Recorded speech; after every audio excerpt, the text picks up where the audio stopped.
फ़सल्लि लिरब्बिका वन्हर। सदक़ल्लाहुल अज़ीम व सदक़ रसूलुहुन नबियुल करीमुल आमीन। इन्नल्लाह व मलाइकतहु युसल्लूना अलन नबिय्य या अय्युहल्लज़ीना आमनू सल्लु अलैहि व सल्लिमू तस्लीमा। अस्सलातु वस्सलामु अलैका या रसूलल्लाह व अला आलिका व अस्हाबिका या सय्यदी या हबीबल्लाह। बाद हम्दो सलात कुरान मजीद फुरकान हमीद बुरहान रशीद दी सूरतुल कौसर दी एक आया मुबारका तिलावत करने का शर्फ हासिल किया है, जिस दे अंदर अल्लाह जल्ला शानुहु ने इरशाद फरमाया फ़सल्लि लिरब्बिका वन्हर। अपने रब दी रज़ा वास्ते नमाज़े ईद उल अदहा अदा करो और कुर्बानी दा जानवर ज़बह करो। सिलसिला चंद दिनों तो जारी है। कुर्बानी दी फजीलत, कुर्बानी दे मुतलका मसाइल उसे सिलसिले दा अज हिस्सा है।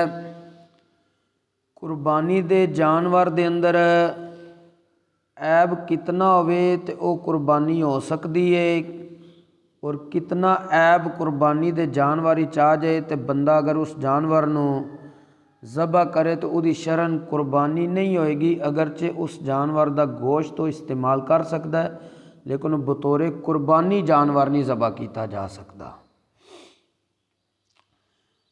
अफजल तो यही है कि कुर्बानी का जानवर बिल्कुल हर किस्म के ऐब तो सलामत होवे। लेकिन क्योंकि जानवर बाज़ दफ़ा थोड़ा बहुत लड़ाई की वजह ती कोई उन्होंने जिस्म का हिस्सा ज़ाया हो जाता है या जानवर नू बीमारी लग जाती है या कोई मसला इस तरह का बन जाता है, तो शरीयत ने इतनी तंगी भी नहीं की कि बंदा बड़ा मुश्किल ही आ जाए।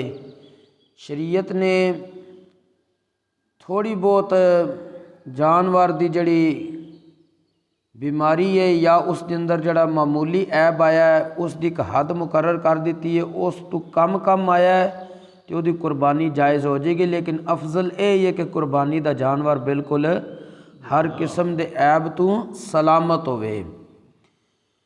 अक्सर होता है कि जानवर लड़ाई के दौरान उन्होंने सिंगां का मसला बन जाता है, सिंग टुट गया है या कोई इस तरह का मसला हो गया वे। सब नो पहली चीज़ है कि अगर कोई ऐसा जानवर है जिसका पैदाइशी तौर पर सिंग आया ही नहीं, उसकी कुर्बानी बिल्कुल जायज़ है। फिर दूसरा मसला ऐसे विच सिंग के मुतलका कि अगर जानवर का सिंग वो टुट गया है, मौजूद सी पैदाइशी तौर पर, बाद विच किसी सबब तो टुट गया है, तो उहदियां सूरतां ने अगे दो। अगर तो वो टुट गया जड़ कोलू टुट के निकल गया या बिल्कुल हिल गया वे, इंज जिमें रहा ही कोई नहीं, तो उस जानवर का कुर्बानी करना जायज़ नहीं। जिहदा सिंग बिल्कुल जड़ कोलू जाके टुटिया है उसकी कुर्बानी जायज़ नहीं। अगर जड़ कोलू नहीं टुटिया है वे, लेकिन जड़ तो अगले हिस्से चो जाके टुटिया, बारों बार टुट गया है, उसकी कुर्बानी बिल्कुल जायज़ है। क्योंकि जानवर अक्सर इस काम तो खाली नहीं होंगे कि लड़ाइयां की वजह से उन्होंने कोई ना कोई सिंग का हिस्सा बाहरों टुट ही जाता है, तो शरीयत कहती इतना मुआफ़ कर दो।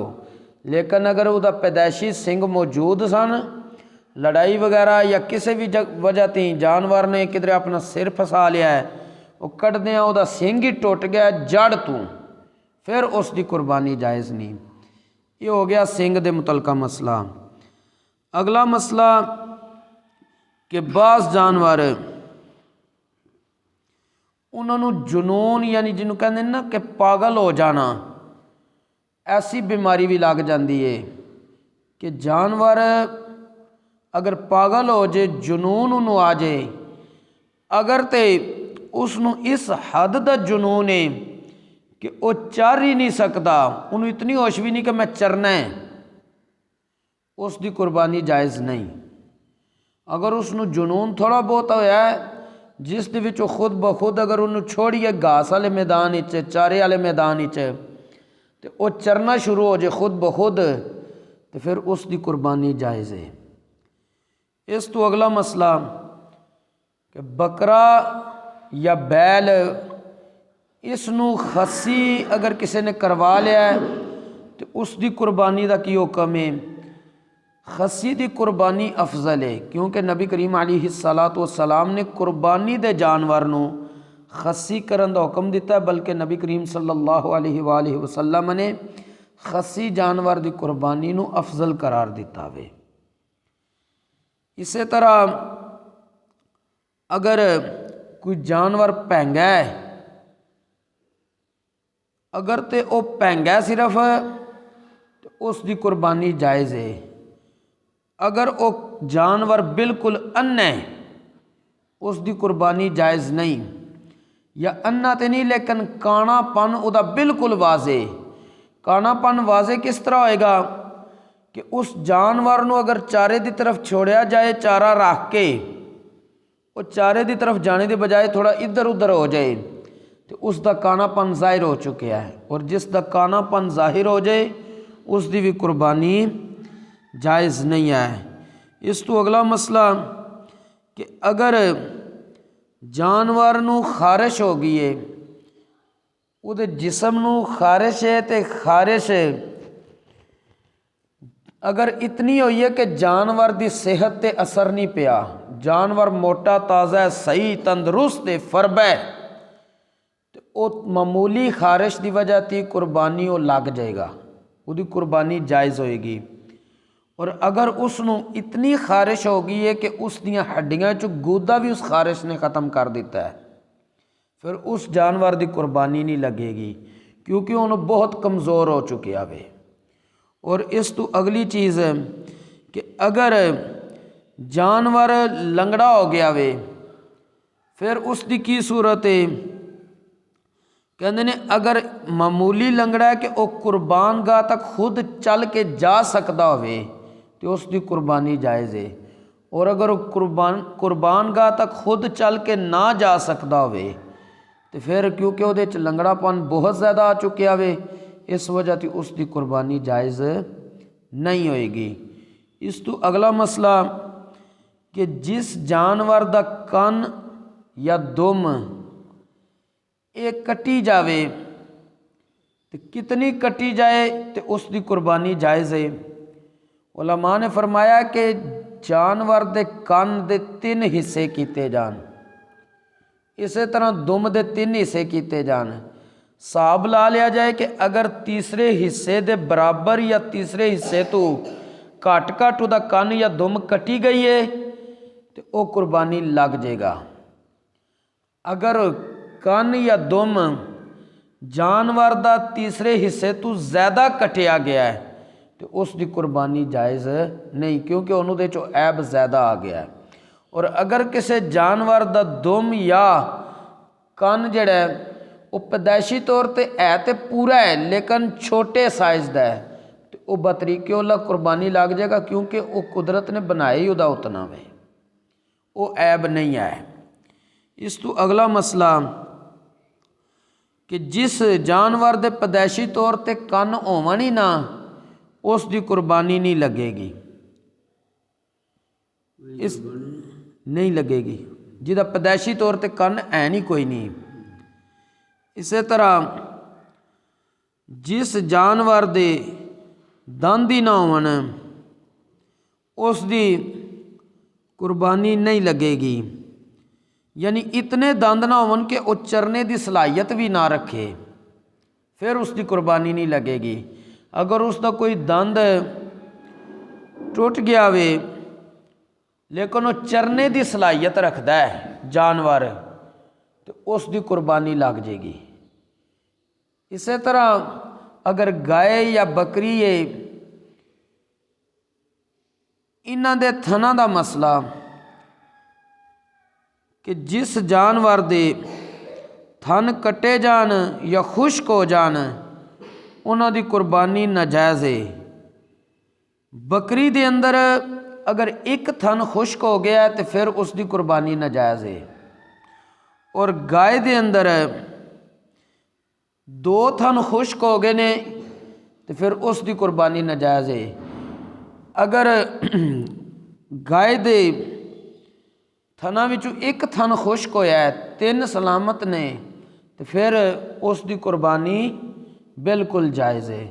क्योंकि 2 अगर खुश्क हो गए ने, गोया कि ऐब ज़्यादा आ गया वे। जिस वक्त ऐब ज़्यादा आ जाए तो फिर उसकी कुर्बानी बिल्कुल जायज़ नहीं है। इस तरह जिस जानवर दी नाक कट्टी होवे या जिस जानवर का एक पाँव ही कट दिता गया होवे, उसकी कुर्बानी भी जायज़ नहीं है। इस तो इलावा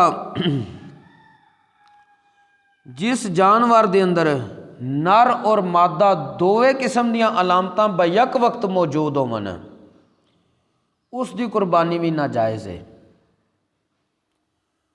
और जेड़ा जानवर हर वक्त गंदगी ही खांदा है, खासकर बकरियां च आदत है, जिस बकरे नूं पेशाब पीने की आदत बन जाए उसकी कुर्बानी नाजायज़ है, क्योंकि वो बिल्कुल गंदगी की तरफ जा रहा है।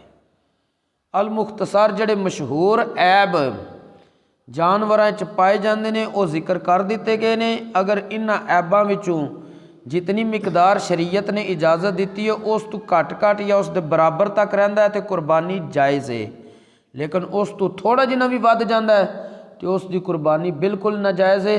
अल्लाह करीम सानू दीन इस्लाम दा फहम नसीब फरमाए और उसके मुताबिक अमल की भी तौफीक नसीब फरमाए।